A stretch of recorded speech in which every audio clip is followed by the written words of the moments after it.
Okay. And yeah, so it will be recorded. And we just have everybody on mute for the presentation while that's going. But if any questions do pop up, we just ask you to put them in the chat or the Q&A box, and we will get to those at the end of the presentation. Yeah, and I guess I'll just get started with a little intro here about Eric as well. So he has created a Leave No Trace presentation for us today, which is great. And Eric became involved in Leave No Trace in 2001 and earned his level 2 Leave No Trace trainer certification in 2004.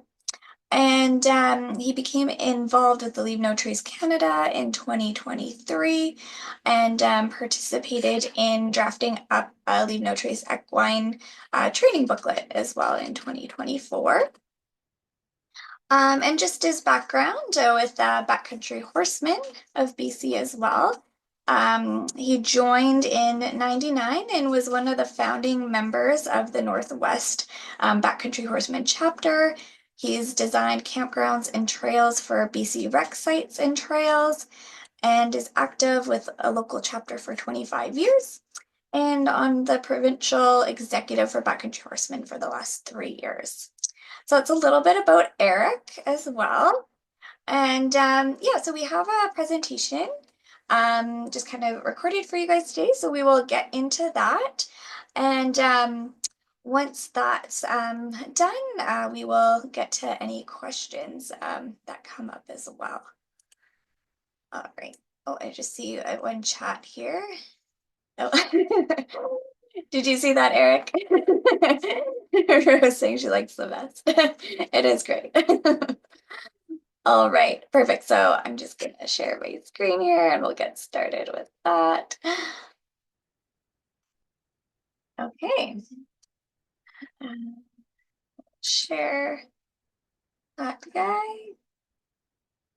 Okay, perfect. We'll get into this. So let's talk a little bit about Leave No Trace, the organization, the history, and the goals. We all like to get out and enjoy ourselves in the wilderness, but our activities in the wildlands have an impact. Now a bit about the history of Leave No Trace. Leave No Trace was formed for wilderness and backcountry travel in 1987 in the United States.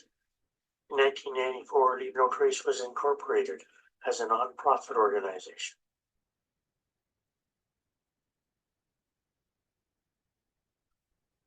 The Canadian part of Leave No Trace was launched to try to duplicate the successes of the US organization. In 2005, a national support campaign was launched and Leave No Trace Canada was officially formed. The steering committee transitioned to the Leave No Trace Canada's board of directors and the organization was officially opened. By 2007, Leave No Trace Canada received charitable status, allowing for tax-deductible donations. Leave No Trace has developed into a global operation with international partners around the world.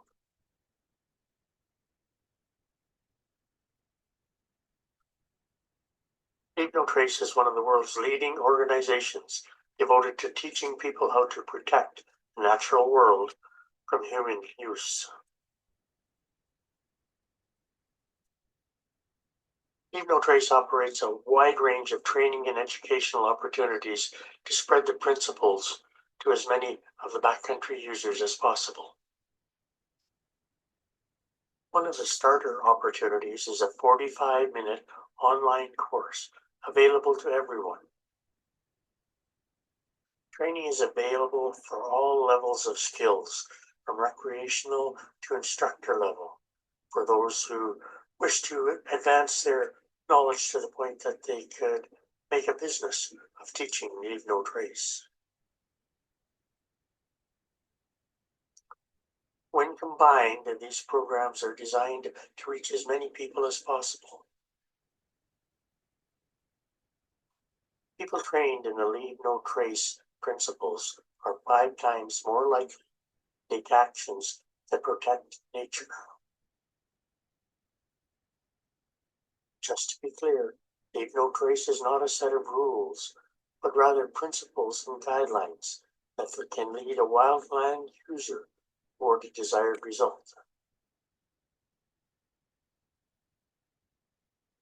The intent is to use leave no trace principles and guidelines to encourage backcountry users to think about their actions and consider options that may reduce impact on the environment. There's a wide range of impacts that we can have on the environment that we work around in, from almost no impact to impact to an extent that we don't want to go there anymore.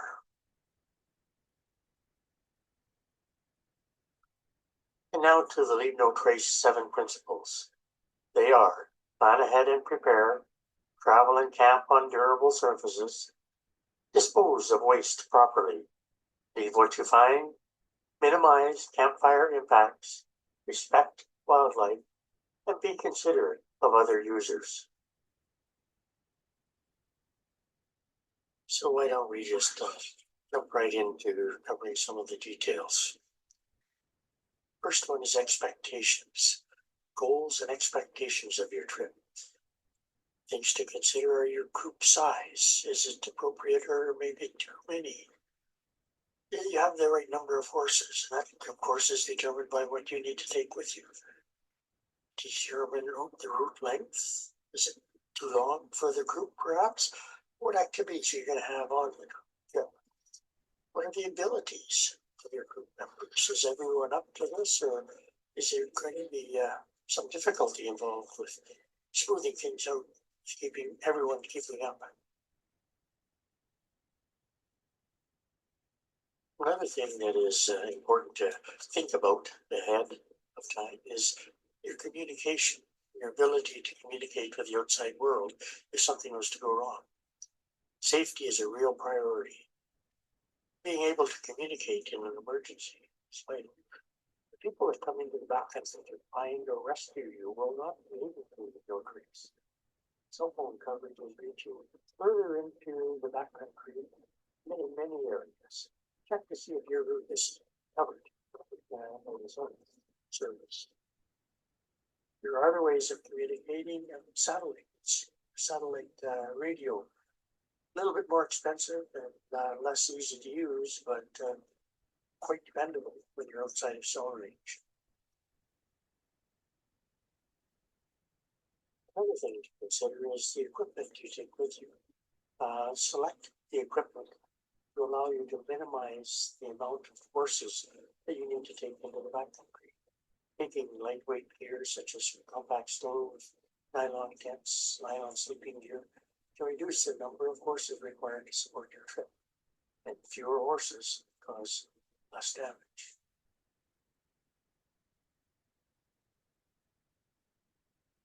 A major thing to consider when you're planning your trip is the food that you're taking with you. You should plan your meals carefully and repackage food into reusable containers or plastic bags. This reduces the amount of potential trash or litter that you bring into the backcountry. The less you bring in, the less there is to cause damage.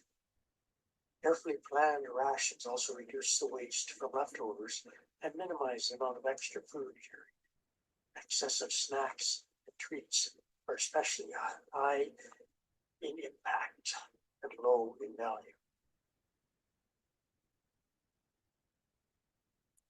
Another thing to consider is how to keep on the trail and eventually get to your destination. A good map is valuable, but you need to know how to use the map for it to be of anything other than a pretty picture. There are many navigation and mapping applications that work on cell phones and will be quite handy and useful. Quite a few are easy to use, and it just takes some practice ahead of time. Navigation is also kind of key if you need to be able to tell someone where you are and perhaps even how you got there.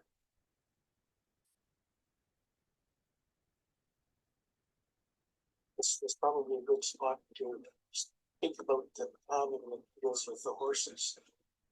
Take owning animals which are fit, calm, and experienced. Practice at home the techniques to be used in the backcountry before heading out. Railhead is not an ideal place for an animal to learn like reaching, flanking, and finding your roads or windblown mantis. Make sure that the animals are up to the job of taking you safely. The types of trails we use to access the backcountry are broken into two categories. One is the areas that are popular, that are high use areas. Others are the more pristine countryside. In areas with high use and popular areas, you need to concentrate your use onto the areas that are already impacted. Stay on the trails, don't wander off and make new trails. Confine your use of the area to staying on durable surfaces. Most main travel corridors typically have well-established trails and campsites. Use the areas that have already been impacted. Vegetation in the backcountry is one of the easiest things to impact. Camp on existing or designated campsites whenever possible to avoid damaging vegetation and to minimize the impacts you have on the campground itself. When choosing a campsite, always keep in mind your impact on the environment. Choose an established campsite if possible. In popular camping areas, the minimum impact choice is to use the existing campsites. Careful use of such sites will not cause any additional damage. Find a site that naturally lacks vegetation or situated on sandy or rocky soils. When we head off on trails, particularly through timbered areas, we can run into many obstacles, such as a blowdown across the trails. The potential for creating new and unnecessary trails is great. For example, if you detour around the obstacle, the blowdown, and other horses follow you, pretty soon you have created a new trail just to get around an obstacle on the old trail. Think about what you're doing and what the best way is for preserving the natural state of the environment. One key to traveling across country is prevent the development of trails in remote areas. Spread out to disperse your impacts. It is best not to travel in single file. By limiting the number of times a hoof print falls on the same ground, the amount of damage is limited. A few thoughts on camping in remote areas. When choosing a remote or pristine campsite, look for a durable surface, such as exposed bedrock or dry grassy areas on which to place kitchen or tents. Spread out the tents, avoid repetitive traffic routes, and move about the camp in such a way that you don't make trails between your tent and the kitchen area. Spread out the tents. Move camp every night, if at all possible. It is important that you have a way of securing your horse at all times. Control of horses is a major consideration. For example, if I fall off my horse and break my leg, you are of limited help to me if you can't tie your horse and have to stand there holding him. On the trail or if you stop for lunch, it's important to be able to secure your horse. Tying with bridle reins is inappropriate for many horses. Ride with the halter on your horse or keep one handy.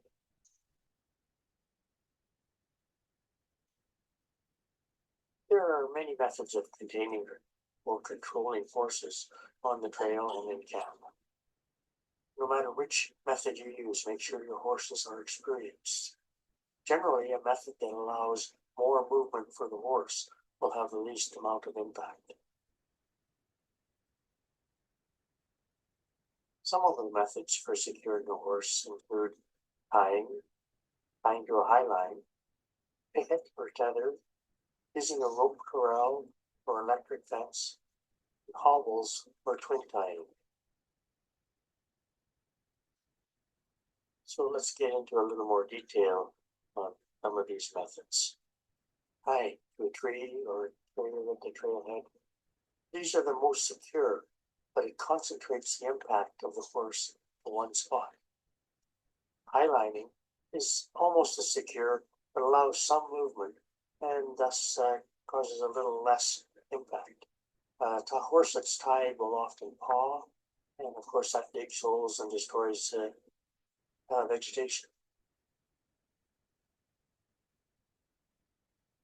Another method that allows a little more movement of the horse is picketing.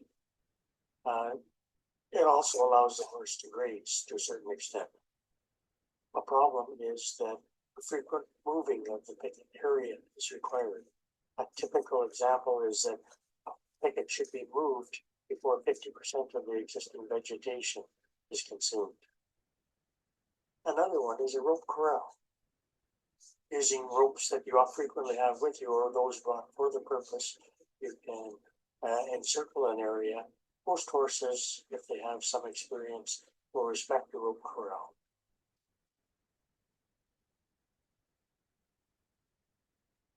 Another type of corral is to use electric fence components.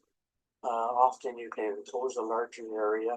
It's very lightweight and often quick to set up, but your horse does need to have experience with it. Because of the lack of tying the horse to one spot, this has often the least amount of impact. The other one, of course, is hobbles. It limits mobility while allowing movement over many types of terrain. Hobbles do need to be practiced, and you have to get used to your horse. A horse that heads on back to the campsite without you is not a very convenient thing. Another method that can be used in open country or where tying is not an option is a twin tie. That's where each horse of two horses is tied to the saddle horn of the other horse. If horses are a little experienced and generally get along with each other, this can be a very effective way of containing your horse. Multiple methods can be used at the same time. For example, if a tied horse is pawing, you can also put hobbles on.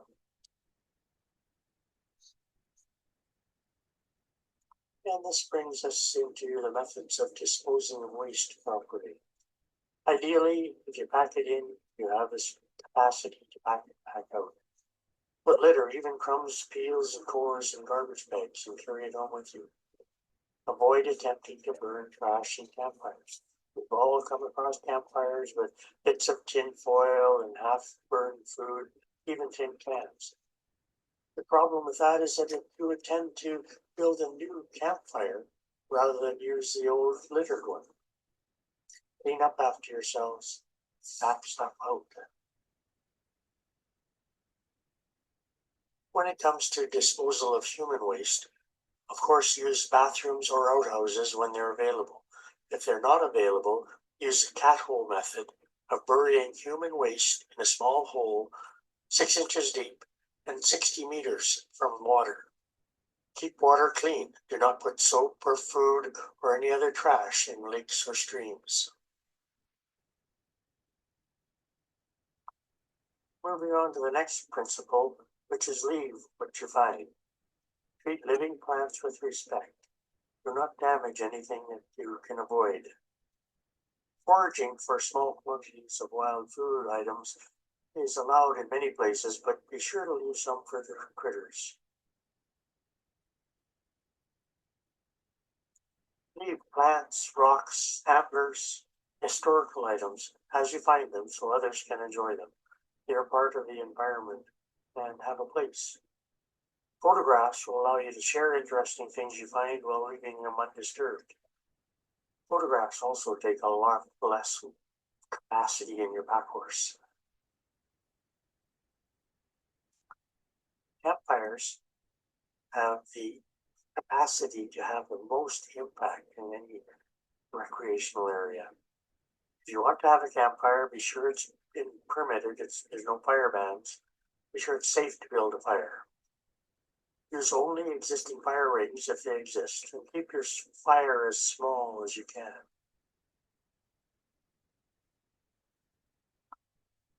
When gathering firewood, keep in mind the 4 Ds. Down, which is dead on the ground. Diminutive, which is small, wrist-sized or smaller, and mostly able to break by hand. Dry, which is easier to burn completely and causes less smoke. And distance. Gather firewood as far away from camp as practical. Perhaps go 50 or 100 meters to spread out the area that you collect fire from, and also to maintain less impact on areas that are close to the camping area. Don't break your gathered firewood into burnable lengths until you are ready to feed it into the fire. That way, if there's any left unburned, when you break camp, the unbroken lengths can be scattered to blend naturally with their surroundings. A cut or chopped end is quick visible. One reason that you may want to build a campfire is for social reasons. Everyone enjoys sitting around a campfire at night. But often, the campfire is not very efficient for cooking food or even for providing warmth. If you choose to build a campfire in a remote or pristine area, it is possible to do it in such a way that you leave no trace that it was ever there.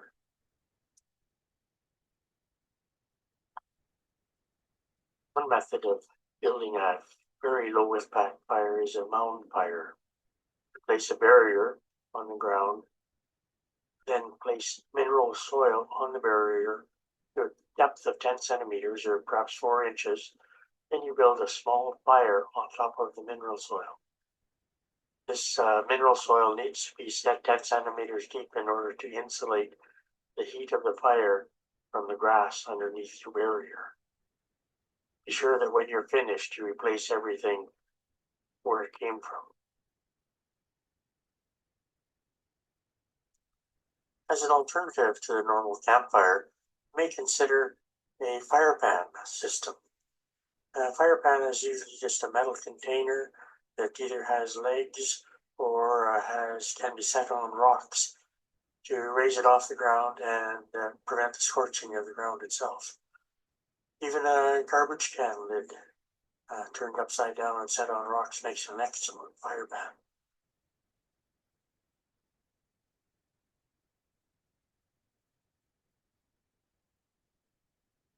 Another alternative to campfires as such are to carry with you a small portable camp stove. Because it uses such small amounts of wood and twigs, there's no need to carry liquid fuel with you. As an alternative to a campfire, considering using one of the many different types of camp stoves. Stoves are generally easier to cook with, create far less impact than campfires. Moving on to the next principle is to respect wildlife. Observe wildlife from a safe distance.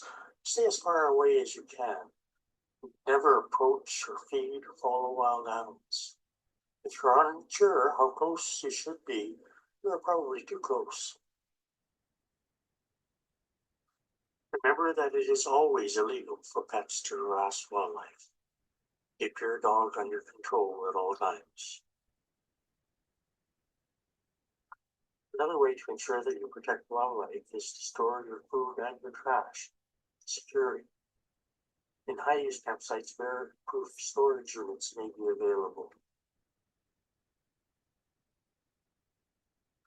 Wildlife can be extra sensitive to human and horse activities at several times during their year.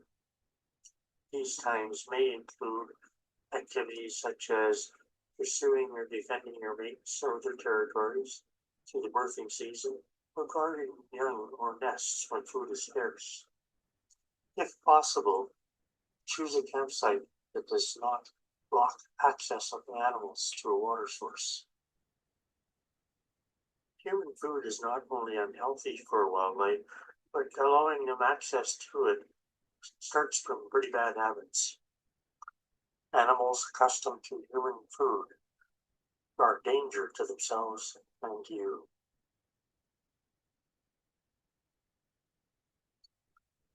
For the final principle, be considerate of others.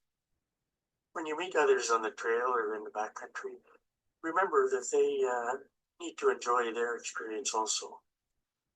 Sound travels very easily in the wilderness. Clanging bells or loud talking can impact the experience of others. Listen to the nature. Avoid making loud noises or yelling. You'll see more wildlife if you are quieter. In conclusion, while you're enjoying the outdoors, think about what you do and how you do it. Sometimes a small change in how you do things can bring you closer to the goal of leave no trace.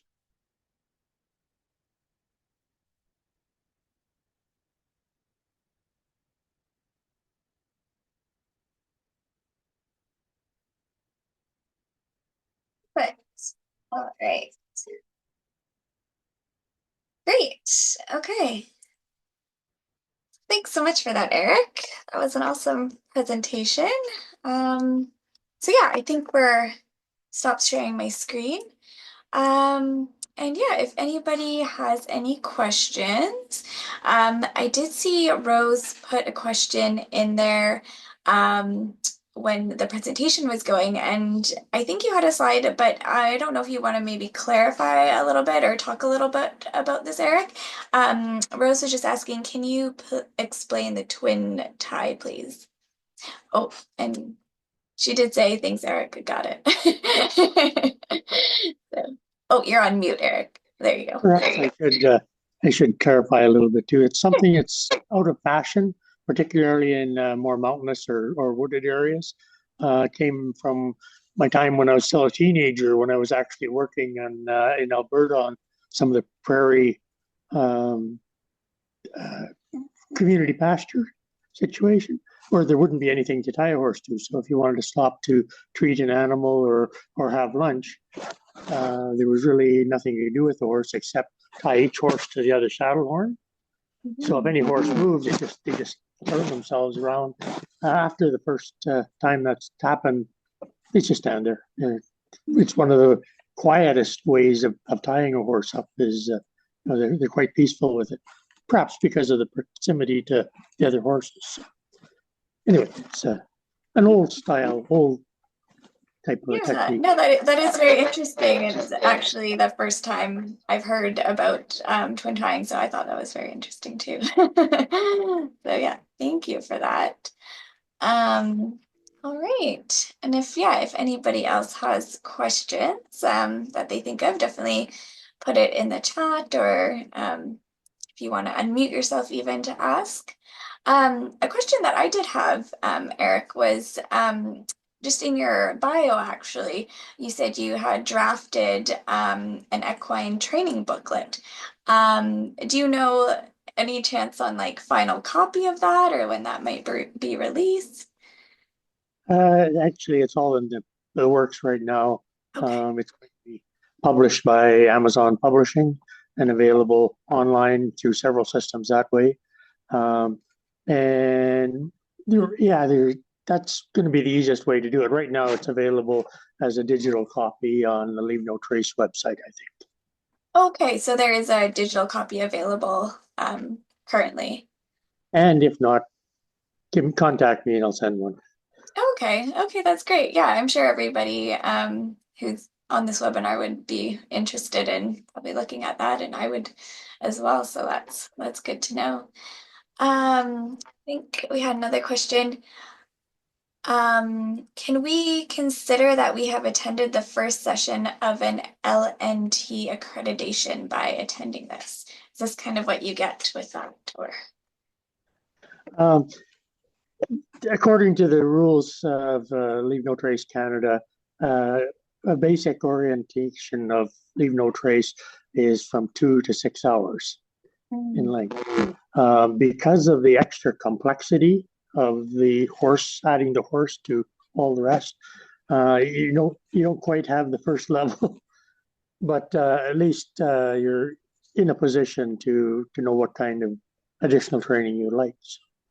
Yeah, yeah, absolutely. And those trainings, do you have to like do them in person? Are there virtual options through Leave No Trace or? The basic level, which I think is what the caller was talking about, is available. It's through the American Leave No Trace, but it's an online course. You go on and you go through. It's an awareness course, Okay. so it gives you some details in all the different priorities, but it doesn't really get into enough detail to provide options, I guess. Okay. Okay, that's good to know. And actually, another question that I just kind of thought of, and maybe other people are thinking too, I don't know, but like when you are having like horses at a campsite, what about like horse manure and everything? Like say you're highlining or something, do you leave it? Do you spread it out? Like what is the kind of process for that? It's typically it's collected and dispersed somewhere well away from camp Oh, or in a designated disposal site. You don't leave piles of manure laying around in the campsite, or obviously you're kind of defeating the whole purpose. I'll get one more thing on that is if a horse is stationary, when they deposit their manure, you wind up with a pile. mhm. It can take several years for that to actually disperse and blend itself into the ground. It tends to over fertilize and make the grass around it bitter, so other grazing animals won't eat in that particular spot. Spreading it out actually is like spreading out fertilizer. It disperses it, and it's all within a couple of weeks. You can't find it. So Okay. Yeah, that's good to know.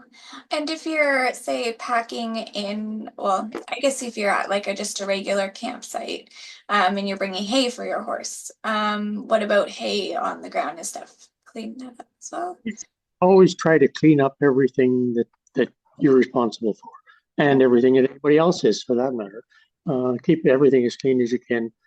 Hay, uh, in many places, you're not allowed to take in hay that is unprocessed. Processing for feed that you take into the backcountry is typically heated to the point that seeds, weed seeds in particular, won't spread into areas that they aren't already in. So you uh, train the horse onto the processed food a day or ahead of time, and you only take the processed food with you, so you don't have any cross contamination of the environments. Yeah, okay. And to find that processed food, you can find that like at a regular feed store and that are, Yeah, it's available from most places, most feed stores, at one yeah, time or another. okay. And have you heard of I guess like any like weed-free like hay, like if you were at just like a stationary campsite, or is it generally like a more processed No, hay, good clean hay is fine in many places. Um, yeah, it's hard to be sure ahead of time that it's clean. It doesn't have any hawkweed seeds in it or things like that.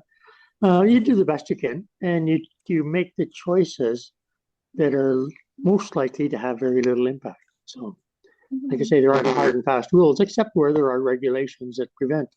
Lots of places you can't take llamas into the high country because llamas carry disease that can transfer into wild sheep. Okay. So there's things Yeah. like that. It's important to find out what the rules are when you go into some place you haven't been before. Yeah. Yeah. And I guess like probably like provincial parks um or like would have their own kind of more like guidelines and everything on. Yes, provincial parks or national parks will all have individual rules depending on the type of terrain and the type of use. Mhm. And what about like Crown land as well? Like you're going on Crown land versus being in a provincial park. It's Uh, you still want to use the same principles, it just the rules may not be the same. Okay. Okay. So to do the things that are going to have the least impact, sometimes the rules in the park are maybe make it difficult to do the right thing just because of the way the rules are written. But Yeah. you do the best. Yeah. Okay. Yeah, and I did find it interesting as well. Just like kind of horses in like an open area and kind of talking, don't go single file in that area, like spread out and reduce the impact that way as well. So Yeah, if there isn't a trail, don't make one. don't make one. Yeah. And if there is a trail, stay on it because it's already established. You can't do any more. Nick. Be careful where you ride with wet ground. If you ride around in mud, it can cause quite a bit of noticeable impact right away. So Yeah. Yeah, for sure. even if your horse doesn't get stuck. Yeah. Yeah, definitely. Yeah. Awesome. Well, I was curious and I had my own questions, but if anybody else has anything that pops up as well. And then yeah, and I'm sure we can share either the PowerPoint slides, I'm guessing, or the presentation itself with the people who participated. And I know not everybody that registered is here tonight, so I'm sure some people will want to find out the information. And it sounds like we can link to maybe that online course you were talking about as well, Eric. Like send that out. I Uh, can send that to you and you can disperse it. okay. Yeah, Uh, one other thing, just kind of a in passing, is for sure. I'm kind of planning on trying to do the same type of thing as we did here, but breaking it into some smaller components so we can get into far more detail in how to build a fire and how to contain horses, Mhm. build, you know, have the same length of video, but perhaps 5 of them going into more detail.